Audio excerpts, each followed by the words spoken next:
সময় যখন কঠিন, তখন সবচেয়ে বেশি শেখার সুযোগ আসে মানুষের জীবনে, এবং সেই শিক্ষা জীবনের সম্পদ হয়ে ওঠে। বিপদের সময় কে কিভাবে আচরণ করে তা দিয়েই বোঝা যায় তার মানবিক মূল্যবোধের গভীরতা। যে কঠিন সময়ে নিজের ভুল স্বীকার করতে পারে এবং শিখতে পারে, সেই সত্যিকারের জ্ঞানী।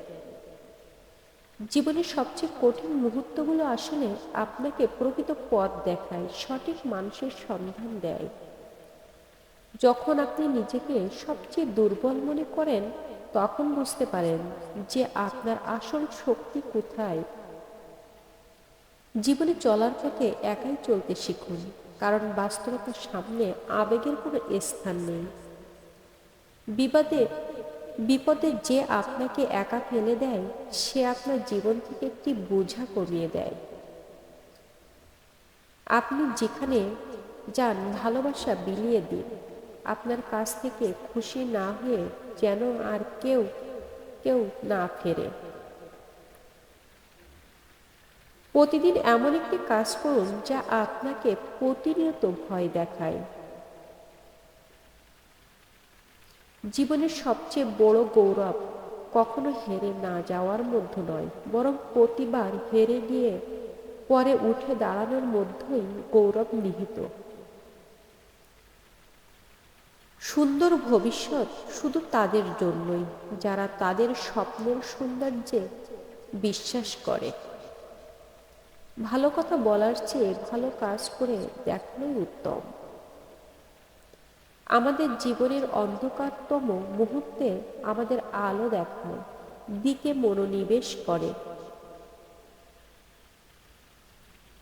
অন্ধকার অন্ধকারকে দূর করতে পারে না, কেবল আলোই তা করতে পারে। ঘৃণা ঘৃণাকে দূর করতে পারে না, একমাত্র ভালোবাসার শক্তি ঘৃণা দূর করতে পারে।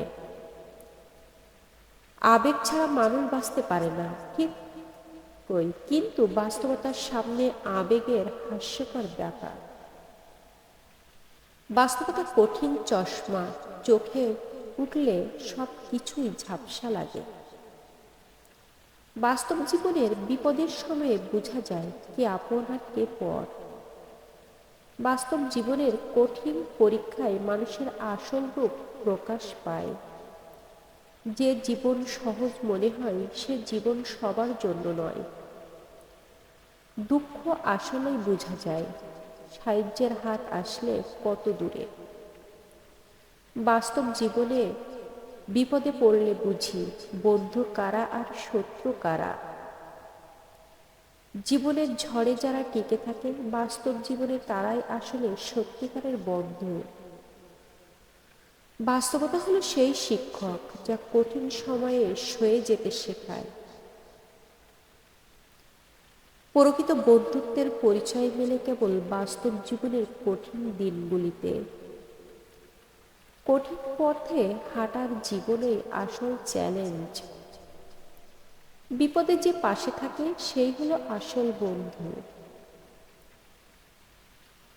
কঠিন পরিস্থিতি হলো সেই আয়না যা সত্য প্রতিফলিত করে। জীবন যুদ্ধের ময়দানে কেউ সাথী হয়, আবার কেউ শত্রু হয়। বিপদের সময় যারা পাশে থাকে, তারা হলো জীবনের আসল হিরো। জীবনের প্রকৃত পরীক্ষা হলো কঠিন সময়ে নিজেকে ধরে রাখা। বন্ধুরা, কথাগুলো আপনাদের কাছে কেমন লাগলো কমেন্ট বক্সে জানাবেন কিন্তু। আর আজকের রেসিপি হলো, আমি গরুর ভুঁড়ি রান্না করছি। ভুঁড়ি রান্না করার জন্য প্রথমে আমি সব রকমের মশলা ভুনা করে নিলাম। তারপরে ভুঁড়িটা ভালো করে সিদ্ধ করে গরম পানি দিয়ে ধুয়ে পরিষ্কার করে আমি এখানে কেটে রেখেছি। এই যে তারপরে মশলাটা খুব ভালো করে কষিয়ে নিয়ে আমি ভুঁড়িটা ওর ভিতরে দিয়ে দেবো। আসলে মশলা ভুনা করার কাছে মাংসে কিংবা এসব জিনিসের টেস্ট আসে। মাংস ভুনা যদি ভালো না হয়, তাহলে রসুন পেঁয়াজ আদার একটা গন্ধ আসে। এই জন্য মশলাটা সবসময় একটু পানি দিয়ে কষিয়ে তেল বের হয়ে আসলে তারপরে এগুলো দিতে হয়।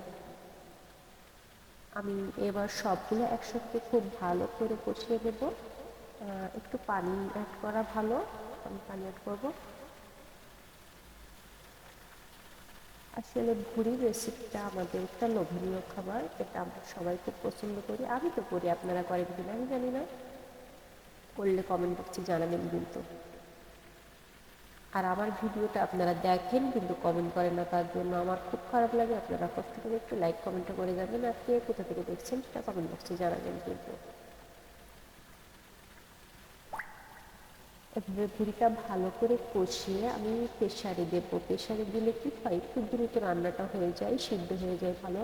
কেননা এই জিনিসটা সিদ্ধ করতে সাধারণত আমরা গ্যাসে যারা রান্না করি তাদের অনেক সময় লেগে যায়। আর কাঠে যারা রান্না করে তাদের একটু কাঠের আগুনের তাপটা আসলে অন্যরকম, কাঠের উপর যে কোনো কিছু দিলেই সিদ্ধ হয়ে যায়। এই জন্য আমরা যারা কাঠে কিংবা ইন্ডাকশন ব্যবহার করি তাদের জন্য প্রেশার কুকারই মনে হয় বেটার। আমি জিরে মশলা বেটে রাখছিলাম, ওটা আমি দিয়ে দিলাম ওর ভিতরে। দারচিনি মশলা এগুলো না দিলে আসলে যে কোনো মাংসের স্বাদই আসে না। আর ভুড়ি বলে কথা, এখানে কিন্তু আমি কিছু শুকনো মরিচ টুকরো করে কেটে দিয়েছিলাম। শুকনো মরিচ টুকরো করে কেটে দিলে ভুড়ির বিশেষ করে স্বাদ বেশি আসে। আর রসুনের কোয়া কিছু ছুলে আসতে দেওয়া ভালো বাটার পাশাপাশি। এগুলো একটা ভাজা, যে ভুড়ি একটা ভাজা বা ভুনা জিনিস, এর ভিতরে এগুলো খুব ভালো একটা টেস্ট আসে। বন্ধুরা, এতক্ষণ আমার সাথে থাকার জন্য আপনাদেরকে অসংখ্য ধন্যবাদ। আপনারা হলুদের গোড়াটা পরিমাণ মতো দেবেন। আর গুঁড়ো মরিচ এখানে ব্যবহার করেছি। ঝালের টেস্টটা একটু ভুড়িতে বেশিরভাগ আমার মনে হয় একটু বেশি হলেই ভালো হয়, কেননা একটু কড়া কড়া ঝাল না হলে ঠিক জমে না আমার কাছে। এই জন্য আমি একটু কড়া ঝাল ব্যবহার করি, এতে গুঁড়ো মরিচ ব্যবহার করেছি। এই যে এই পর্যন্ত আজকে রান্না, আমি এভাবে কষিয়ে প্রেসারে দিয়ে দেব। তা সবাই ভালো থাকবেন, আজকের মতো এই পর্যন্ত। আল্লাহ হাফেজ।